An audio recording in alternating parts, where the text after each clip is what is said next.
intelligent girl who doesn't have any friends. You buy her a rag doll. Soon Lisa will claim that the doll can talk. And this is just the beginning of your nightmare. Can the doll be really possessed, as Lisa claims? The doll. As a single mother, you know how hard it is to look after a 13-year-old girl. Hard, but still joyful. Her presence gives you all the strength you need. Her name is Lisa. She is a shy girl. She doesn't talk much. You got divorced 3 years ago because he cheated on you with his secretary. Lisa misses her father, but you don't allow her to see him. She adores her father, but you think he's an a-hole. Lisa is a special kid. Her teacher once said that she is too intelligent for a girl her age, but you already knew it. Her reactions are unexpectedly mature. She is also hardworking. You expect perfection from her. Her teacher told you that you must take Lisa to a psychiatrist. You will do it soon. She is a lonely girl, maybe because she doesn't talk much. You think that she needs friends, so you bought her a rag doll to cease her loneliness. You bought the rag doll from the local toy store. Not an expensive toy, nothing too fancy. Lisa might still like it. You know that expense doesn't make Lisa happier. The doll is a girl with big blue eyes and a curly black hair. She has a wide grin that you can call friendly. Her dress is red, matching her shoes. She also has eyebrows. The unnamed doll waits for her new owner in Kid's bedroom. You haven't brought Lisa home from school yet. It's Friday, not a sunny day. The sky is covered with gray clouds. You're driving your car. Lisa sits on the next seat. The seatbelts are worn tight.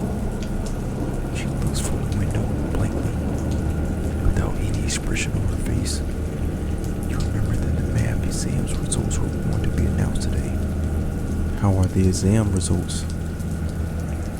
Lisa sighs and says, terrible. I'm the 7th in the class, not first like the previous exam. I know you won't be mad at me. I didn't study enough. It's okay, darling. She looks at you with slight surprise. You always scolded her whenever she wasn't the best. Now you say, it's okay, darling. She continues watching the cars passing by. You are driving your car. Lisa sits on the next seat. The seatbelts are worn tight. She looks from the window blankly, without any expression on her face. Were you able to make any friends today? No, she says, with a determined voice. They are just idiots. For example, they see the other classes in the school as enemies, as if they were an enemy nation with a different religion. I mean, it is silly to be enemies because of race or religion. These morons in my class hate each other just because they are different classes. You are driving your car. Lisa sits on the next seat. The seatbelts are worn tight. She looks from the window blankly, without any expression on her face. You will continue driving. You finally arrive home. The doll is in your bedroom. Lisa, you tell her. She climbs up the stairs slowly. Apparently she isn't so excited about the doll. You follow her to her bedroom. She picks up the doll that's on her bed. I will think of a nice name, Lisa says, but I have got homework to do first. Play comes after study. Don't go hard on yourself. So you leave Lisa alone in her room. You have got a lot of work to do anyway. Not only you will cook, but you also need to work on novels, covers, illustration. You also need to work on a novel's cover illustration. As a freelance artist, the deadline is close, so you work hard nowadays. You work all day. The only break you take is the dinner. You don't talk about anything during dinner with Lisa. It's 2200. or 10 p.m. Bedtime for Lisa.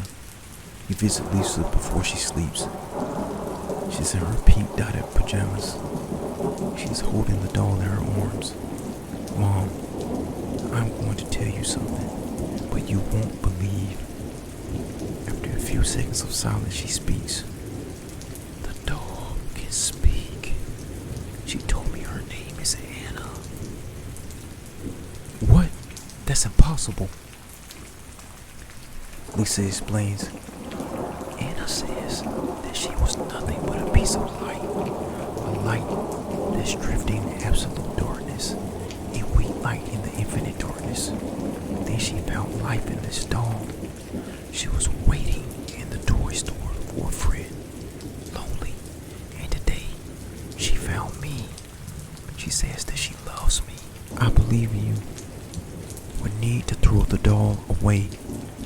She screams, no! I don't want it to be thrown. She is my friend. Please don't. You feel like the doll is staring at you too. Okay, you can keep your friend. Lisa doesn't show her emotions usually, but this time you can see. That she is surprised. Oh, thank you very much, Mom, she says. You kiss her goodnight and leave her with Anna, the doll. Because of all the hard work, you begin to feel tired and you go to bed. It doesn't take long for you to fall asleep. A few hours later, wake up to the sounds coming from the outside. You hear the hysterical laughters coming from the garden.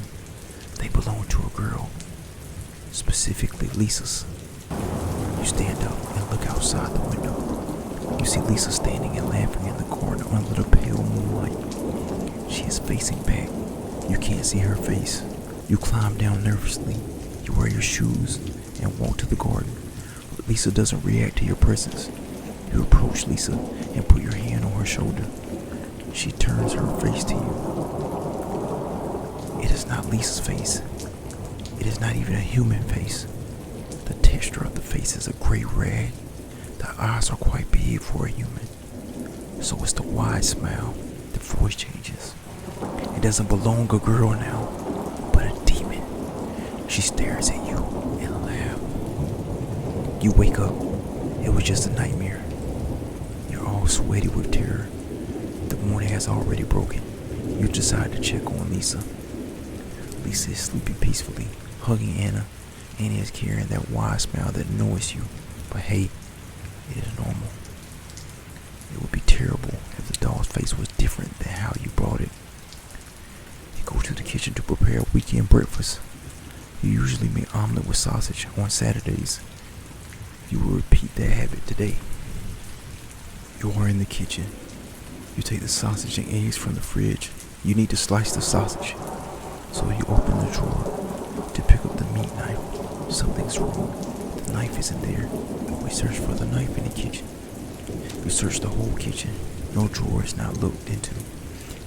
You even look into the fridge. No, the knife isn't there either. There's only one place you haven't looked inside. The garbage bin. You open the lid. You couldn't find the knife inside the garbage bin. You search the knife in everywhere possible, but it's in vain. So you decide to use another knife to prepare the omelet. After you prepared the omelet, Lisa rolls up and joins you in the kitchen. You eat the breakfast with her. She doesn't look so happy. There is an uneasiness on her face. It is strange, Mom. I have no idea where the knife went, Lisa answered. You eat the breakfast with her. She doesn't look so happy. There is an uneasiness on her face. Did Anna speak again?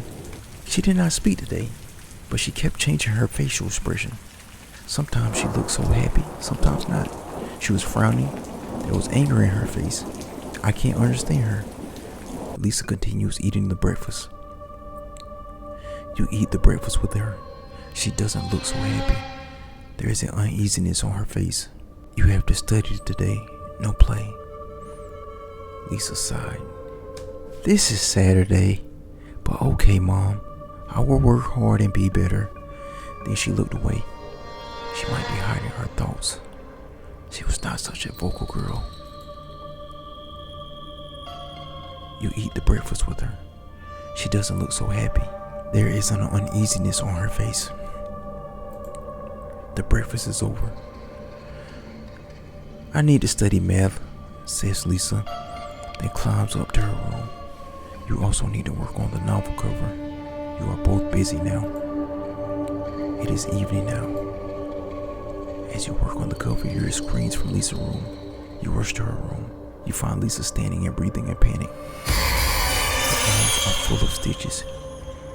She did it! Lisa screams, showing her heavily wounded arms as blood leaks down to the floor.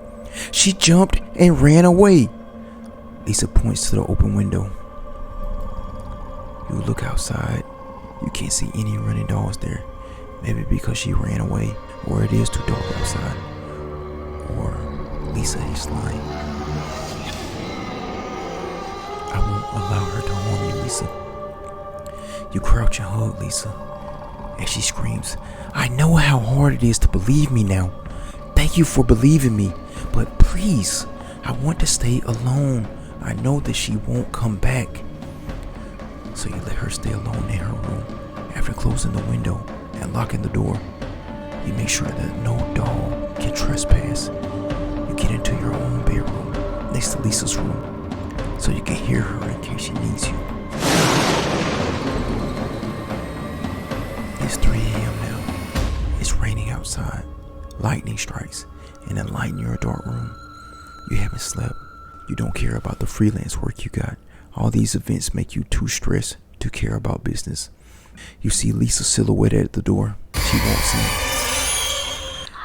Lisa is holding something behind her back, but you can't see it. She approaches your bedroom, climbs it, and comes near you. With a sudden move, she stabs the meat knife in your belly. She stabs you once again. You didn't allow me to live my childhood. She keeps stabbing your body with insanity.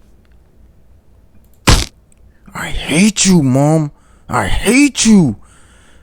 These are the final words you hear as your own daughter repeatedly stabs you and commits matricide. The end. There are 2 possible endings. Well, my guys, that was The Doll. Apparently, we didn't get a good ending. But hey, if you want me to read this thing and do it again, and maybe we can get the good ending, we can try this thing again. Just let me know in the comments. Leave a like, and don't be like Lisa. Love your mom. Care about your mom. But hey, man, it's your boy Rockzilla, and I am out. Squad!